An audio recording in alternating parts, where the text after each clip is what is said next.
અને હવે મોટા સમાચાર મળી રહ્યા છે। અમદાવાદના પાલડીમાં સ્ટેટ એજન્સી સર્ચ ઓપરેશન કરી રહી છે।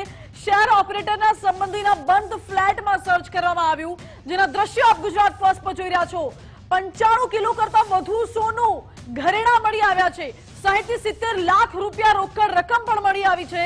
એટીએસ સાથે ડીઆરઆઈ પણ જોઈન્ટ ઓપરેશનમાં જોડાયું છે અને સર્ચ કરવામાં આવ્યું હતું। સોનું અને રોકડ હાલ તો કબજે કરવાની કાર્યવાહી શરૂ કરાઈ। ડીઆરઆઈના ડેપ્યુટી ડાયરેક્ટર પણ ઘટના સ્થળ ઉપર હાજર રહ્યા। હજુ પણ ગણતરીની કાર્યવાહી ચાલી રહી છે। અંદાજે 86 કરોડનું સોનું હોવાનું અનુમાન લગાવવામાં આવી રહ્યું છે। જો કે હજુ પણ તપાસ અને આગળની કાર્યવાહી ચાલી રહી છે। રોકડ રકમ પણ એટલી માત્રામાં મળી આવી હતી કે રોકડ રકમને ગણવા માટે પણ નોટ ગણવાનું મશીન મંગાવવામાં આવ્યું હતું। એટીએસ ડીઆરઆઈની ટીમ, સ્ટેટ એજન્સી, સેન્ટ્રલ એજન્સીની ટીમ સંયુક્તપણે તપાસ કરી રહી છે। મહત્વનું છે કે બાતમી મળી હતી કે પાલડીના એક ફ્લેટમાં આ પ્રકારે આટલી મોટી માત્રામાં સોનું છુપાયેલું છે, રોકડ રકમ છુપાયેલી છે, એટલે સંયુક્ત ઓપરેશન પાડવામાં આવ્યું છે। રેડ કરવામાં આવી, તપાસ કરવામાં આવી અને એક શેર ઓપરેટરના સંબંધીના બંધ ફ્લેટમાંથી આ સોનું અને રોકડ રકમ મળી આવી છે। પ્રાથમિક વિગતો અનુસાર જાણકારી એવી છે કે આ ફ્લેટ છેલ્લા ઘણા સમયથી બંધ હાલતમાં હતો, પરંતુ આ ફ્લેટ મેઘ શાહ નામના કોઈક વ્યક્તિનો છે। હવે આ સોનું આ ફ્લેટમાં ક્યાંથી આવ્યું, કેવી રીતે આવ્યું, કોના થકી આવ્યું, આ સોનું કોનું છે, રોકડ રકમ કોની છે, તમામ બાબતોમાં તપાસ કરવામાં આવી રહી છે। હાલ તો સોનું અને રોકડ કબજે કરવાની કાર્યવાહી શરૂ કરાઈ છે। મારી સાથે બંકિમ પટેલ લાઈવ જોડાઈ ગયા છે, જે સતત સ્થળ ઉપરથી રિપોર્ટિંગ કરી રહ્યા છે। બંકિમ, આટલી મોટી માત્રામાં સોનું જપ્ત થયું છે, જે દ્રશ્યો પણ સામે આવ્યા છે, શું વધુ અપડેટેડ વિગતો મળી રહી છે આપને?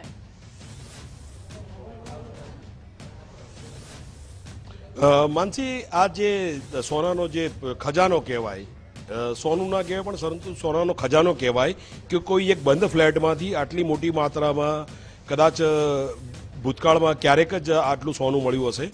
આ જે સોનું છે એપ્રોક્સિમેટ 95 કિલોની આસપાસનું સોનું છે, એટલે કરોડો રૂપિયાનું આ સોનું છે અને 70 લાખ જેટલી રોકડ રકમ મળી છે। આ જે રકમ અને જે સોનું મળ્યું છે, ખજાનો મળ્યો છે જે એટીએસને, ડીઆરઆઈને, એ મળ્યો છે મેઘ શાહ નામના જે શેરબજારના ઓપરેટર છે, એણે ભાડે રાખેલા બંધ ફ્લેટમાંથી આ મળ્યો છે। હું અમારા સહયોગી વિકીને કહીશ કે એ દ્રશ્યો બતાવે કે જ્યાં ફ્લેટમાં અત્યારે સર્ચની કામગીરી ચાલી રહી છે ડીઆરઆઈની, અને ડીઆરઆઈને એટીએસ આ જે લાઇટ જોઈ રહ્યા છો આપ, જે ચાલુ છે, વિન્ડો ખુલ્લી છે, એ ફ્લેટની અંદર 104 નંબરનો આ ફ્લેટ છે, આવિષ્કાર એપાર્ટમેન્ટ, પાલડી મહાલક્ષ્મી મંદિર પાસે। આ ફ્લેટમાં ડીઆરઆઈ અને એટીએસ અત્યારે જે સોનું મળી આવ્યું છે મોટી માત્રામાં અને જે રોકડ મળી આવી છે એ સીઝ કરવાની પ્રક્રિયા કરી રહ્યું છે, અને નીચે સ્થાનિક પોલીસ સહિત ઘણી એજન્સીઓ આવી ગઈ છે। અને એવી પણ માહિતી આવી રહી છે કે સ્થાનિક પોલીસને 2 દિવસ પહેલાં કંઈક માહિતી મળી હતી, પરંતુ એના પર એ કામ ના કરી શકી, અને એ દરમિયાન એટીએસની ટીમ અને ડીઆરઆઈએ અહીંયા રેડ કરી છે। એટીએસ પણ છેલ્લા 2 દિવસથી એટલે કે ગઈકાલથી આ ફ્લેટની અંદરની જે સોનું જે છુપાવવામાં આવ્યું હતું, મોટો ખજાનો છુપાવવામાં આવ્યો હતો, એની માહિતી મળી હતી, અને એ માહિતીને ને પાકી કરવા માટે ગઈકાલથી જ આ લોકો અહીંયા રેકી કરી રહ્યા હતા। કોણ આવે છે, કોણ જાય છે, એ માહિતી એકઠી કરી રહ્યા હતા।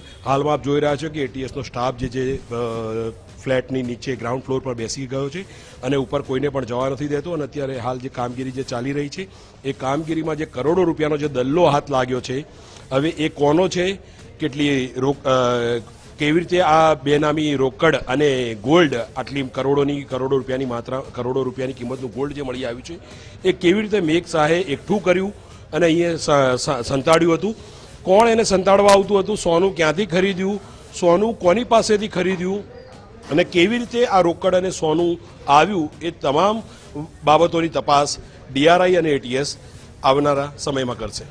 જી બંકિમ, બિલકુલ આભાર આપનો। એટલે અત્યારે તપાસ કરવામાં આવી રહી છે કે આ સોનું ક્યાંનું છે, ક્યાંથી આવ્યું હતું, કોનું છે, તમામ દિશામાં અત્યારે ડીઆરઆઈ અને એટીએસની ટીમ સંયુક્તપણે તપાસ કરી રહી છે। હાલ તો સોનું અને રોકડ કબજે કરવાની કાર્યવાહી કરવામાં આવી રહી છે। ડીઆરઆઈના ડેપ્યુટી ડાયરેક્ટર પણ ઘટના સ્થળ ઉપર હાજર હતા જ્યારે આ રેડ કરવામાં આવી અને સર્ચ ઓપરેશન ચાલી રહ્યું હતું।